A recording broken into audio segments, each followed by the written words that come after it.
Saya pernah menjarah itu harta-harta orang Islam yang ada di Tentena, kita jarah, kemudian masjidnya kita bakar. Sejak saat itu saya sampaikan ke istri, saya harus masuk Islam pada tanggal 5 Februari 2014. Saya sampaikan ke istri, tidak bisa, saya harus masuk Islam saat ini juga. Bismillahirrahmanirrahim.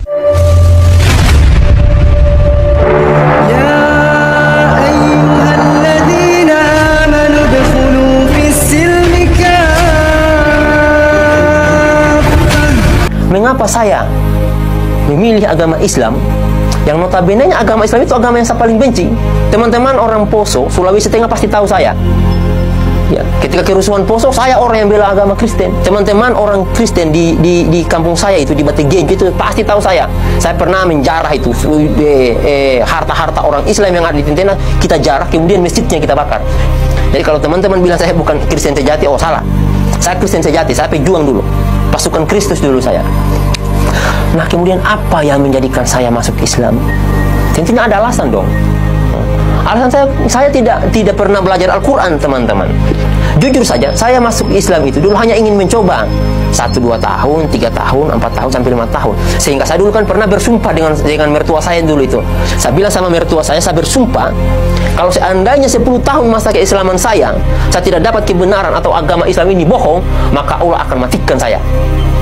Tetapi jika agama Islam ini benar, maka Allah akan panjangkan umur saya dan saya akan wakafkan nyawa saya untuk mendakwakan Islam.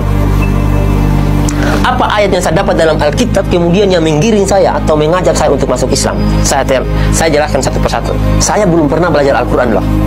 Ya, jadi saya masuk Islam modalnya ini. Ini saya masuk Islam demi Allah. Saya masuk Islam karena modal ini, modal Alkitab. Ketika saya belajar Islam itu, makanya kalau teman-teman mau, kosongkan dulu hati. Hatinya kita ini kita kosongkan. Ateis artinya, supaya kita bisa menerima Islam. Nah, jadi saya belajar Alkitab ini, saya temukan ayat. Jadi saya paparkan di sini. Ayat yang pertama, poin yang pertama di Yohanes 14 ayat 15 sampai 21. Kita buka ayatnya, ayat 15 dan 16. Ini kata Alkitab. Ini yang menjadi pedoman saya masuk Islam. Nanti akan beruntun tuh. Jikalau kamu mengasihi aku, kata Yesus, kamu akan menuruti segala perintahku. Ini kata Yesus ini. Jika kamu mengasihi Yesus, makanya saya ingin mengasihi Yesus. Saya ingin sayang kepada Yesus. Makanya kata Yesus kepada umatnya, jika kamu mengasihi aku, kamu akan menuruti segala perintahku. Aku akan minta kepada Bapa, dan ia akan memberikan kepadamu seorang penolong yang lain, penolong yang lain, orang loh ini, orang yang Yesus maksud, supaya ia menyertai kamu selama-lamanya. Jadi kata Yesus, jika kamu mengasihi aku, kamu akan menuruti segala perintahku, dan aku akan meminta kepada Bapa, dan ia akan memberikan kepadamu seorang penolong yang lain supaya ia menyertai kamu selama-lamanya. Ini dalil yang pertama, seorang penolong. Oke, kita lihat siapa penolong itu. Nah, ini yang harus kita pahami dulu. Siapa penolong yang akan menolong kita selama-lamanya? Kita lihat pada kutipan ayat yang lain. Nah, ketika saya melihat, oh, penolong ini, nah, yang menubuatkan tentang kedatangan Yesus, ini perlu teman-teman ketahui ya. Kedatangan Nabi terakhir ini ada 2 orang yang nubuatkan. Yang nubuatkan tentang kedatangan Yesus dan Nabi Muhammad adalah Nabi Yesaya. Nah, kita buka kitab Yesaya. Saya cari itu di kitab Yesaya. Ternyata ada ucapan ilahi di tanah Arabia. Nah, ternyata Allah itu menurunkan firman-Nya di tanah Arab. Nah, itu yang kedua. Setelah kita dapatkan orangnya, saya bilang, ini orang mana? Orang Arab. Nah, spesifikasinya lagi, orang Arab itu seperti apa? Dijelaskan tuh dalam Alkitab juga. Yesaya 29 ayat 12. Ini kata Alkitab. Dan apabila kitab ini diberikan kepada orang yang tidak dapat membaca dengan mengatakan, baik, bacalah ini, maka ia akan menjawab, aku tidak dapat membaca. Artinya, orang yang tidak dapat membaca itu adalah orang buta huruf. Dan satu-satunya nabi yang buta huruf setelah Yesus bukan Paulus. Paulus orang pintar, intelektual dia. Paulus itu bukan orang buta huruf loh. Itu yang perlu teman-teman pahami. Sehingga yang saya lihat, ini yang buta huruf cuma Nabi Muhammad. Apa iya? Karena saat itu betul-betul tidak mungkin saya masuk Islam. Tetapi Alkitab ini mengarahkan, yang pertama orang, yang kedua asalnya di Arab karena wahyu itu turun di Arab kata Alkitab, yang ketiga ciri-cirinya adalah orang itu buta huruf.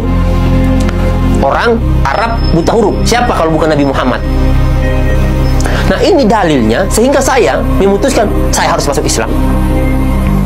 Saya harus masuk Islam, saya putuskan itu. Nah, kemudian setelah saya masuk Islam, setelah saya mendapatkan dalil ini, apalagi yang saya kaji setelah itu? Harus kita kaji dulu. Oke lah, dia sudah sampaikan orang. Oke. Kemudian orang Arab. Oke. Buta huruf. Oke, mari kita lihat. Apakah orang yang dimaksud ini bertentangan dengan Alkitab? Saya harus lihat dulu. Jangan-jangan nanti dia bertentangan dengan Alkitab. Oke. Saya tanya tuh sama teman saya tentang karakter daripada Nabi Muhammad. Ya. Saya lihat apa sih ajaran Islam. Saya tanya sama teman, apa sih ajaran Islam? Saya belum baca Al-Quran. Saya tanya sama teman, apa sih apa namanya ini ajaran yang dibawakan oleh Nabi Muhammad? Dijelaskan sama orang Islam. Wah, Masya Allah, ternyata Nabi Muhammad tidak satupun menantang apa yang dibawa oleh Yesus. Ingat teman-teman ya, tidak ada satupun syariat yang Yesus bawa, syariat ya, atau ajaran yang Yesus bawa ditantang oleh Nabi Muhammad. Justru Nabi Muhammad di dalam Al-Qurannya itu, nanti akan saya jelaskan juga. Di dalam Al-Quran itu justru yang diceritakan oleh Al-Quran adalah tentang keluar biasanya Nabi Isa. Ya. Di Alkitab tidak dijelaskan dulu, tidak dijelaskan. Justru yang memuliakan Yesus adalah Al-Quran, di mana Yesus disampaikan, dikatakan di situ, ketika Bunda Maria hamil itu mengandung, makanannya datang dari surga loh. Itu kata Al-Quran, makanannya dari surga. Kemudian Yesus umur masih bayi, baru dilahirkan, kurang lebih 1-2 hari lah umur Yesus saat itu, dia berbicara, itu menunjukkan mujizat, dan itu Al-Quran berkata dimuliakan Yesus. Kemudian Yesus diangkat hidup-hidup oleh Allah. Betapa mulianya Yesus di dalam Al-Quran. Tetapi di Alkitab Yesus dihinakan. Maka saya sampaikan, ini kok tidak masuk akal secara akal. Kalau kita mau bahas akal, ini kita berbicara tentang dalil. Ini kita berbicara tentang dalil. Saya berdebat tentang dalil. Kalau kita mau berdebat dengan akal, lebih parah lagi tuh. Lebih akan malu lagi umat Kristen. Ini kita berbicara tentang dalil. Makanya saya sampaikan, wah, ternyata Nabi Muhammad tidak menentang Yesus. Justru yang menentang Yesus si Paulus. Nah, itu yang perlu teman-teman ketahui. Sejak saat itu saya sampaikan ke istri, saya harus masuk Islam. Pada tanggal 5 Februari 2014. Saya sampaikan ke istri, tidak bisa, saya harus masuk Islam saat ini juga. Nah, teman-teman, itulah yang menjadikan saya itu memilih agama Islam. Dari Alkitab ini, saya tidak pernah belajar Al-Quran. Tidak pernah. Sebelumnya saya tidak pernah belajar Al-Quran untuk masuk agama Islam. Tetapi saya belajar dari Alkitab ini. Ayat-ayat tadi itulah yang menjadikan saya kemudian memilih agama Islam. Karena benang lurusnya itu, kalau kita mau tarik benang lurusnya itu, Alkitab ini sebetulnya lurus tuh, menunjukkan kita kepada Nabi Muhammad.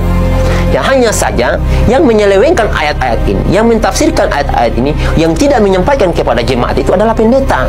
Kalau seandainya pendeta mau jujur nih, mau jujur menjalankan semua perintah yang ada dalam Alkitab, masuk Islam dia. Karena semua perintah yang ada dalam Alkitab ini adalah apa yang dilakukan oleh orang Islam, dan apa yang diperintahkan oleh Alkitab itu tidak dilakukan oleh orang Kristen.